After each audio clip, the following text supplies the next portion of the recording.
Bote na balandi na biso ya chaîne YouTube Mandela MDTV. Eza chaîne oyo epesaka bino actualité ya République démocratique du Congo.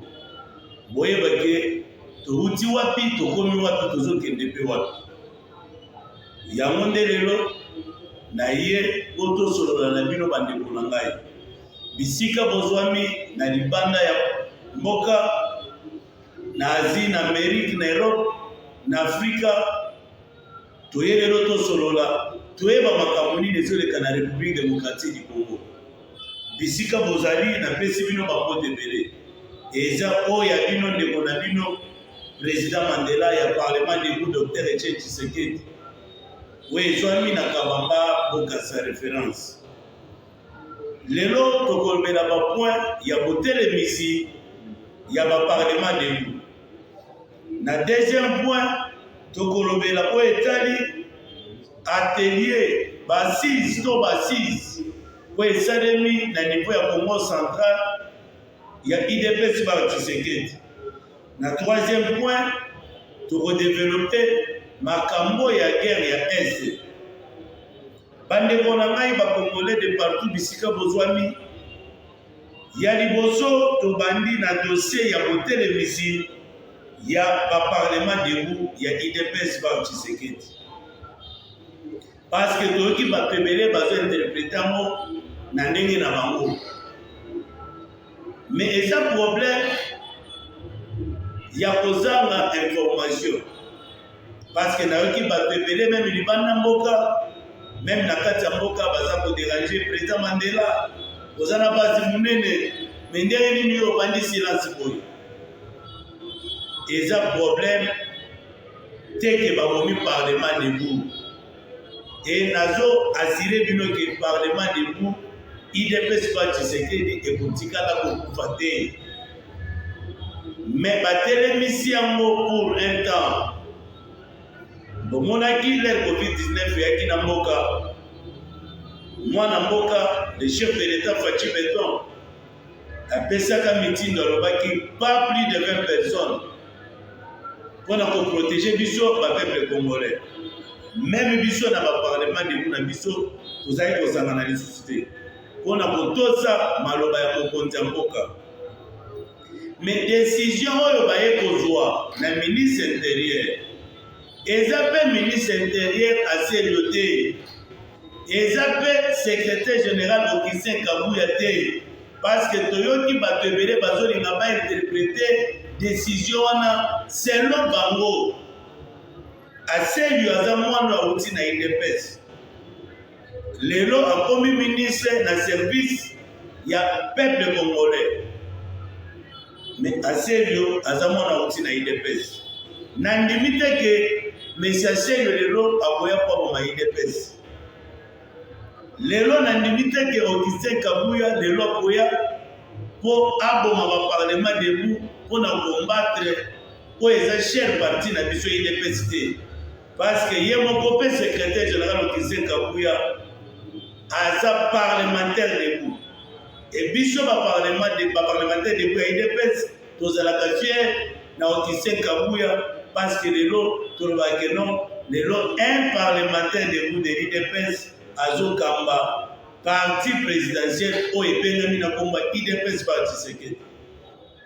Problème ezali ya liboso Parlement debout l'air Etienne Tshisekedi a créé yango na vision ya kofingaka bato te.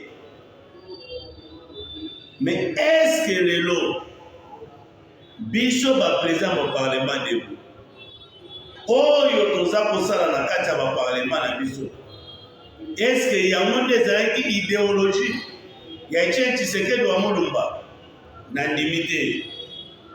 Eloko na kosenga na bakolegi président Parlement debout tozonga na idéologie ya Kondo Etienne Tshisekedi de reste mémoire. Molimo na ye epema na kimia.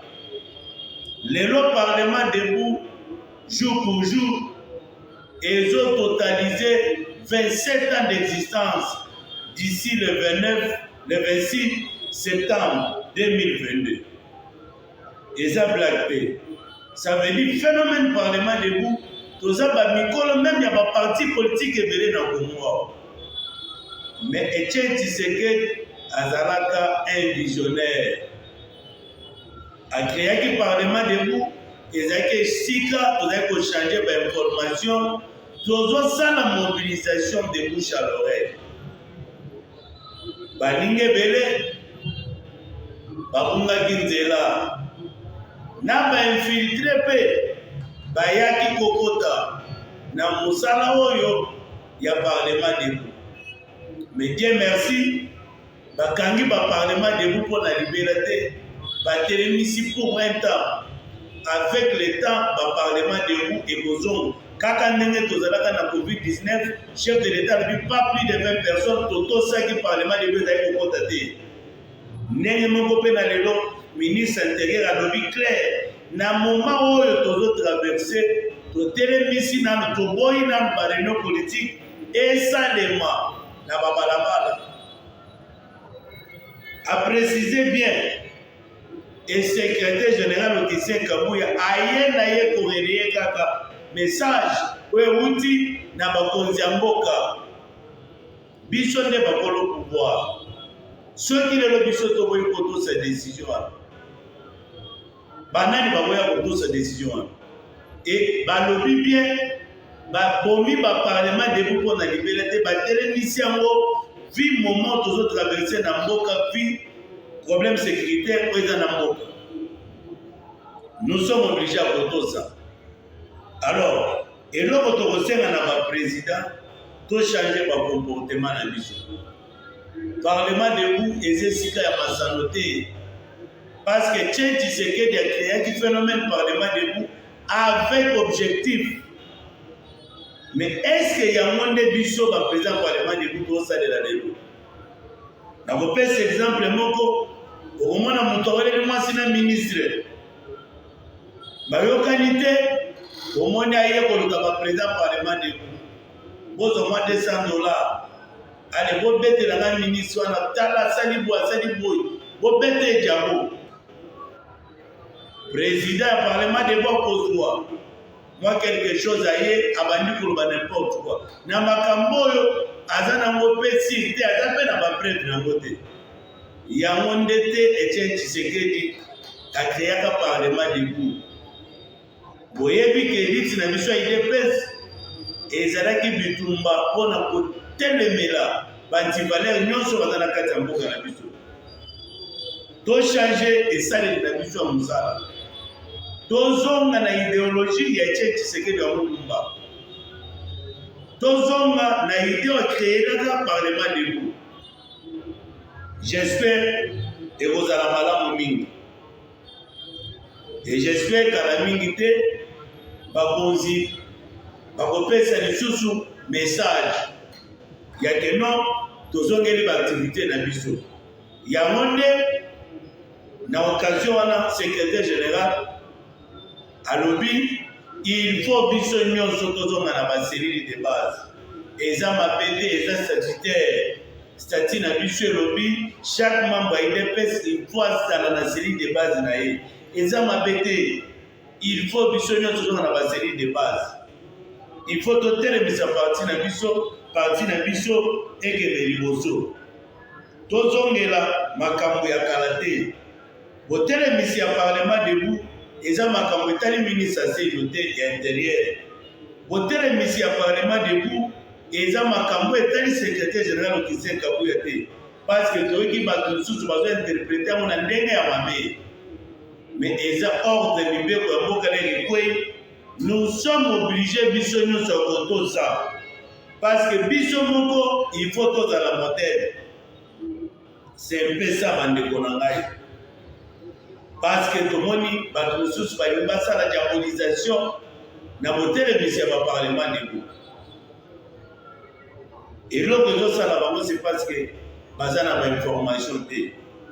Ya monde lelo en tant que président parlement debout na ville province ya Kinshasa parlement debout ya munene na kati ya ville province ya Kinshasa na ye natali sabino bandeko na ngabo za libanda mboka na bo bazana kati ya mboka ke babomi parlement debout pour la liberté mais batelemisi yango pour un temps vu la situation sécuritaire où ezoleka na mboka. C'est un peu ça. Tokozongela mosala mais toyeba nini faut toloba, message nini faut topesa.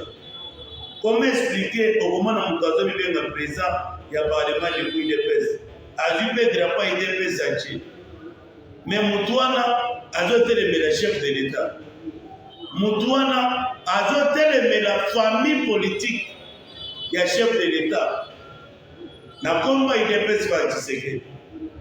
Nde toyaki kocomprendre ke même bainfiltré bakomaki kati na biso. Alors même cette fois-ci l'air baparlement kozonga, il faut toyeba nani aza nani, nani aza nani, mpona koevite babiloko tu wana. Et biso toza na kati ya kosala mosala toujours ya kosoutenir chef de l'État Fachi Beton, ya kosoutenir parti politique na biso UDPS ba Tshisekedi. Tokozonga nsima te, nous sommes déterminés parce que kala mingi te bakongolais baosepela makambo ya minene ezo ya lisusu. Merci. Na etali point ya dossier ya botelemisi ya baparlement de vous nde nalobaki esengelaki na expliquer bakongolais bacomprendre mpona nini batelemisaki nano baactivité na biso ya baparlement de vous. Deuxième point oyo tolobaki tokolobela na masolo na biso lelo na bapeuple congolais. Deuxième point, tozolobela ba assise ou esalemi na niveau Congo central, précisément na Kisantu, na makambo etali cher parti de UDPS ba Tshisekedi. Na Kisantu, parti de UDPS bakendaki kosala nini? Parce qu'il faut ba peuple congolais bayeba nini lekaki na Congo central na basise po eleki na Congo central ya UDPS ba Tshisekedi. Merci na secrétaire général Augustin Kabuya na mosala zokosala na kati ya parti na biso UDPS ba Tshisekedi, parce que cette fois-ci tomoni présence ya bandeko na biso nyonso ya UDPS. Tomoni bavio wa kwenda, tomoni ba Jacquemaine Shabani, tomoni bana nyonso ya UDPS bakibao bazalaki wana, tomoni bato ya ndenge na ndenge. C'est ça eloko tobandaki koluka na kati ya parti na biso UDPS. Augustin Kabuya Longonia na travail osali ya kosangisa bana UDPS pour 2023 topesa Fachi Beton majorité parlementaire. Longonia mon secrétaire général Augustin Kabuya na mosala ozosala na kati ya parti na biso UDPS. C'est ça l'UDPS, c'est ça l'ambiance de l'UDPS. Biso en tant que combattant UDPS et ça biso esema makasi ya komona Augustin Kabuya azoyambana na Kibao, azoyambana na Jacquemaine Shabani, azoyambana na vie wa kwenda et ça biso plaisir ya makasi. C'est ça eloko tozali koluka. Coup de chapeau mon secrétaire général Augustin Kabuya. Kasi na kati ya Congo central masolo ezalaki nini tolanda moke. Le parti présidentiel a eu 3 jours de réflexion sur les préparatifs des échéances électorales, mais aussi l'organisation interne de notre chef parti UDPS ba Tshisekedi à Kisantu, précisément au Congo central. Mes chers amis, biso et pesi biso c'est mon makasi. Réflexion ezalaki sur 2 points. Organisation ya parti na biso cher UDPS na ba échéance électorale à venir. Weza koya. 2 points à l'ordre du jour. Masole beta mititoko. Et d'ici là, l'air bazo de sa résolution, Bogoyeba, nini elobami kuna na kati ya Congo central, parce que ambiance ezalaki vraiment kitoko makasi. C'est ça unité oyo biso tobanda koluka na UDPS, parce que tomonaki bato moko boye bazalaki na UDPS me bayaki nde mpo baboma parti ya Etienne Tshisekedi wa Mulumba. Mais avec Fachi Beton, avec Augustin Kabuya et les autres, lelo basangisi ba na UDPS biso esali biso esengo mingi. Ça veut dire ezolakisa ke non na bamapona mio ekoya biso UDPS nous sommes capables ya kopesa Fachi Beton majorité na ba élection ekoya. Longonya na Fachi Beton, Longonya na Augustin Kabuya. Vraiment biso esali biso esengo makasi. C'est ça eloko tobanda koluka bandaka na kati ya parti na biso. Tozala moko tosimbana parce que tokoki jamais kokende na makonomi entre biso bana UDPS biso na biso soki boyokani eza te. Félicitations Augustin Kabuya na mosala tosala na kati ya parti. Koba papa nzamba batelo bisiko ozali, nzamba batela bakonzi nyonso ya UDPS, nzamba batela mokonzi ya mboka Fachi Beton. Yango nde ezalaki susi na biso parce que tolobaki pouvoir oyo tokobatela ngo ti mokolo Yesu akozonga.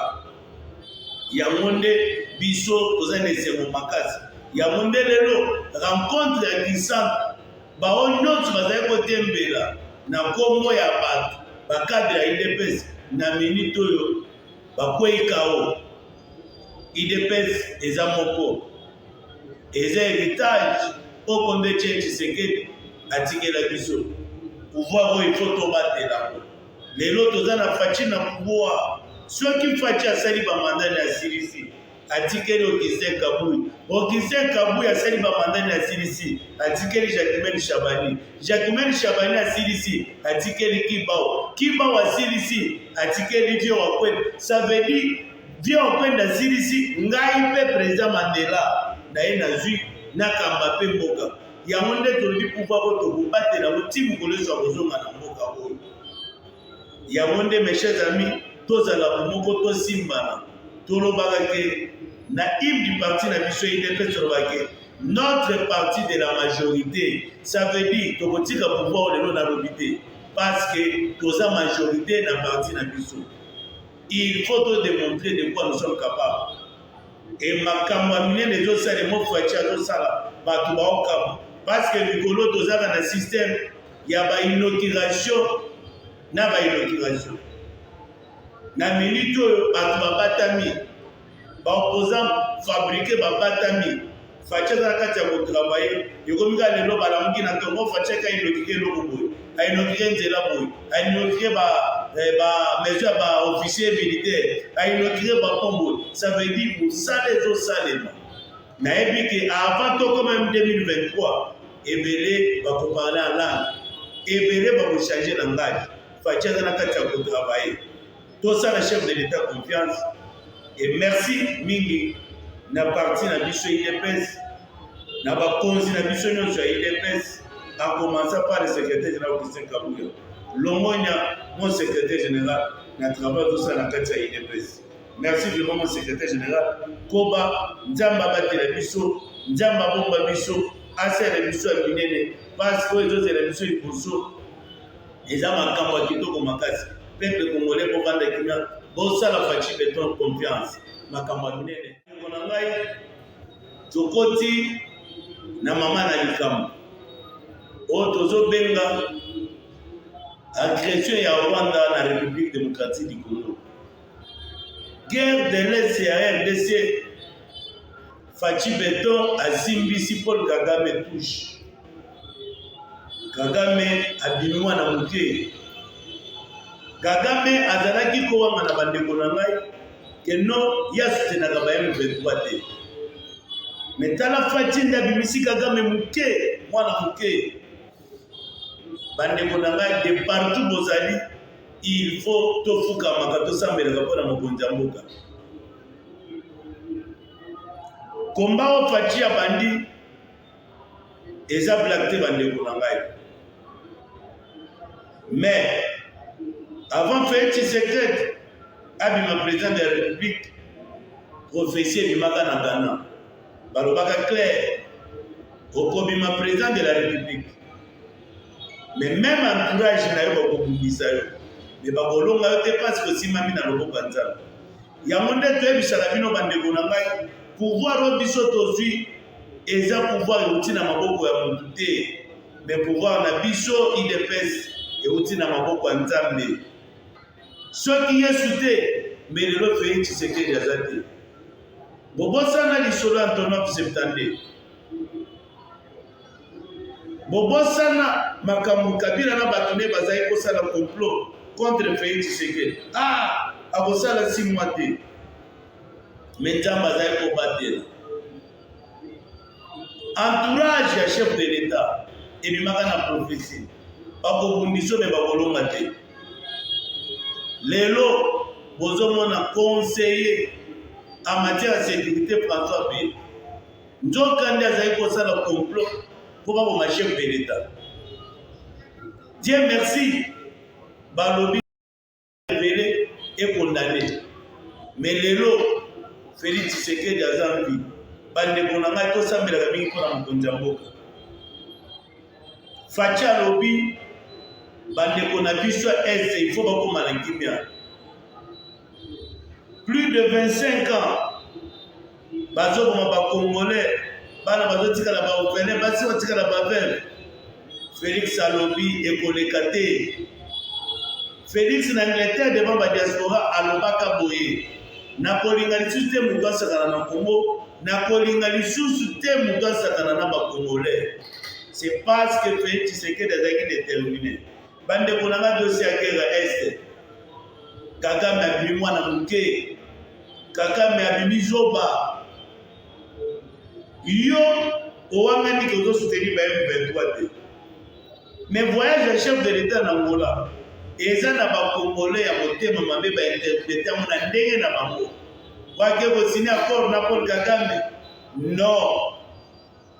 Félix Tshisekedi alakisi na mokili mobimba keno Kagame aza terroriste.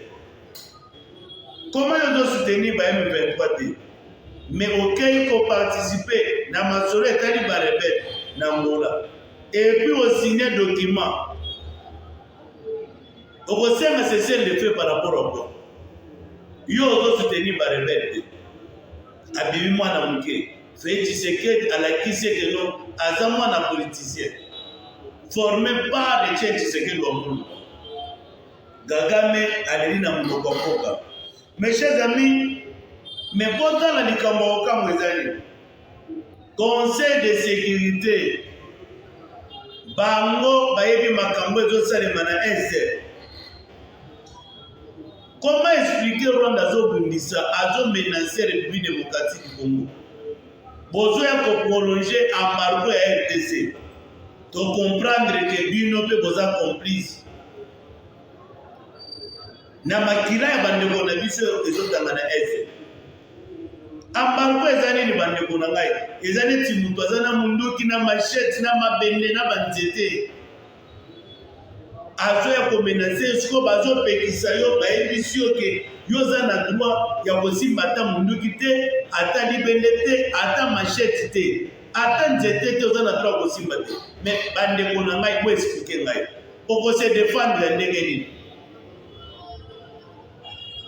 Etienne Tshisekedi wa Mulumba alobaka à l'époque ayebisaka bango mindele parce que comprenaki que non bato baza bapeli ya mino mibale.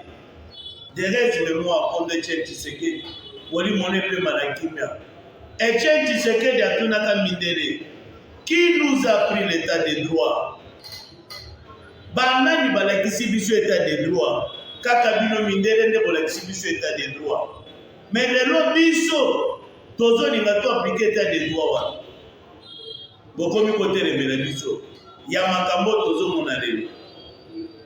Pona bango il faut Rwanda aboma ba Congolais amenacer RDC eza normal. Mais RDC a un droit à se défendre. Il y a un autre ce conseil de sécurité. Biso, le peuple congolais, tu rejeté en bloc décision de Biso et à Marco. Et t'as dit Biso. Et puis il faut voir que nous sommes un pays souverain. Beaucoup de personnes sont Marco. Mais l'autre dit Biso tout ça dans le pouvoir. Tu menaces le pays. Tu as un peuple en Afrique. Même si les 9 pays frontaliers. Et ça mon thème Mamabé. Nzambe a comprendre les Biso peuple congolais tu rejeté. Embargo na bino na bloc. Et avec Nzambe, Tokolonga, nous sommes déterminés. Merci na mapinga ekolo FARDC na musala bazo sala. En commençant par le commandant suprême des forces armées de la République démocratique du Congo, Félix Antoine Tshisekedi Tshilombo. L'air chef de l'État a décrété état de siège na ESE. Tout le monde a Batumoko ya haine, babimaka na moko. Échec, il y a état de siège. Mais les lots na minute au babitouana na mabatane. Les lots, babimapé na babedia, babé se fait Tshisekedi merci. Résultat, il y a état de siège. Les lots, Paul Kagame a commis qu'on parlait en langue. Paul Kagame a commis qu'on s'ala, point de presse, lundi, mardi, mercredi, jeudi, vendredi, samedi, baba commis qu'on loba. Félix Tshisekedi a déterminé. Et tous les bisabango botokotike na mamata 2 minutes.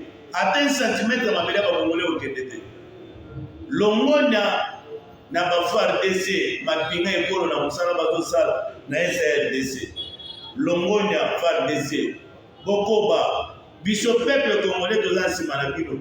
Tozo soutenir bino tina suka. Bo prétaka serment bolobi to nimito ko nekolo. Biso peuple congolais toza na sima na bino. Bolemba te. Bosunga mabele ya ba congolais. À 1 cm et au Kétété. Et nous sommes déterminés. Bande Konangai. Justice Abimana. Justice Abimana Zanani. C'est rwandaise. Likambo kokamwa. Les lois sali déclaration grave. Justice Abimana.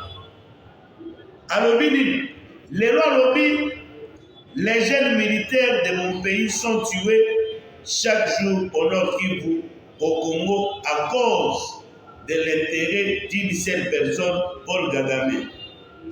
Plus de 400 militaires, jeunes rwandais, Bakoufi. Mais yo Kagame au Bandai Kouangana. Que nous avons soutenu M23. Mais où est l'audio à rwandaise? Azana Katia Mboka na bino na Rwanda.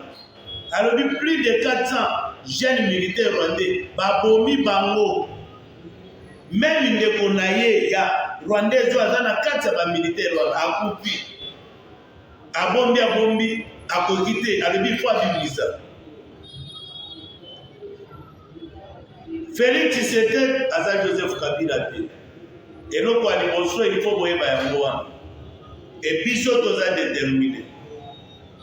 Ba complot nyonso bosali côté République démocratique du Congo et koleka lisusu te. Merci na chef de l'État Fachi Beton ya kwanile ba corps nyonso oyo ba gouvernement ba vantiri o eleka o bazina na Rwanda. Longonya na yo mokonza ko Fachi Beton. Lelo tokomi fier batu lelo bakomi pe ko respecter RDC FARDC eloko ya makasi mais bakomi saka FARDC eloko ya pete ya kozwa bainfiltre kokotisa bango na kati ya armée. Merci na Fachi Beton, merci na ba FARDC na mosala bozosala. Toza na nsima na bino biso peuple congolais tokolemba te. Il faut soutenir mboka na biso, il faut défendre mabele ya bakoko na biso. Je me souviens à l'époque passer le Kofalobaka yango boteka mabele ya bakongolais, mais un jour bana ya bana na biso bakotele mako ba récupérer mabele ya bakoko na bango. lelo Félix Tshisekedi aye alobi pas question akati bakor nyonso oyo Kabila sina na Rwanda alobi oyo eza mabele ya bakongole yango ekokisami makambo tozomona lelo tosala chef de l'état Faci Beton confiance tosala bafardese na biso confiance na nzambe elongo tokolonga na minute oyo biso peuple congolais toza na nsima ya mapinga ekolo na biso toza na nsima na bango tozosoutenir bango na bapriere na bamoyen financier tokosala nyonso po toperde mabele ya bakoko na biso te tozosoutenir bafardese tozosoutenir le commandant suprême des forces armées Faci Beton tokolemba te tokokoba peuple congolais de partout bozali totia mabolongo na se tosambela mpona mokonzi ya mboka tosambela mpona mapinga na biso eko tosambela mpona mboka na biso Congo avec nzambe tokolonga et tokozonga nsima te. Nous sommes déterminés chers frères congolais lelo oyo tobongisaki tosolola na bino yango wana numéro na ngai eza plus 243 81 41 66 936 plus 243 81 41 66 936. C'est le président Mandela Parlement du coup, Dr. Etienne Tshisekedi. Croisement Bokassa Kabamba. À la prochaine numéro. Merci beaucoup. Nalingaka bino mingi. Bobo sanate ko s'abonner na chaîne na bino kolingaka mingi. Mandela MTV. Bobo zwaka ba information. Merci beaucoup. Pour s'abonner massivement. Merci beaucoup. À la prochaine.